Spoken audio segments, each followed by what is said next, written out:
ba? Madalas ba kayo nagta-travel o kaya nagka-camping? May kasama ba kayong bata sa bahay? Lagi bang nagba-brownout sa inyo? Naku! Panoorin mo to. Ito nga pala ang EcoFlow River 2. Magda 9 months na sa amin to, guys. Sa 9 months na yun, never kami naka-encounter ng problema. Alam niyo ba, guys, napakalaking tulong tong power station na to sa amin. Kasi, na-experience namin before na nag-work from home, tapos, nag-brown out. 3 araw yun, guys.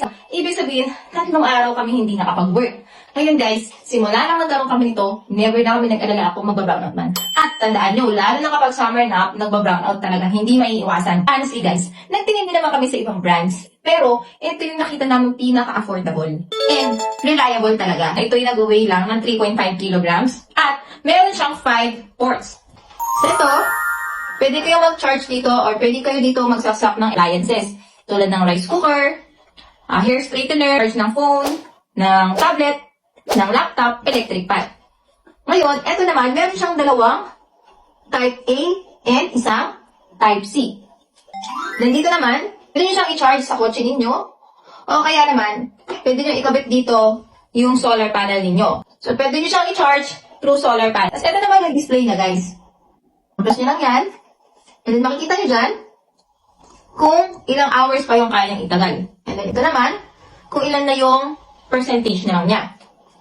And this one, yung kanyang consumption. Eto, dito niyo isasaksak yung inyong EcoFlow.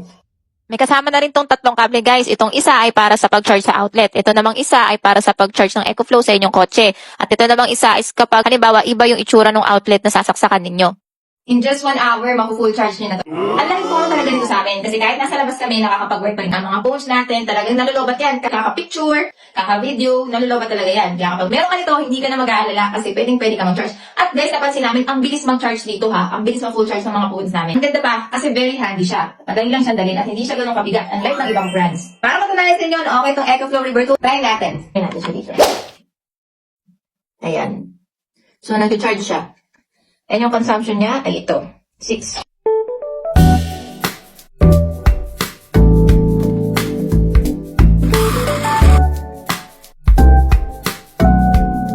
Ako sa inyo, magandang investment na to. Hindi talaga kayo magsisisi at reliable na brand pa. Yun lang naman. Sana nakatulong. Follow for more!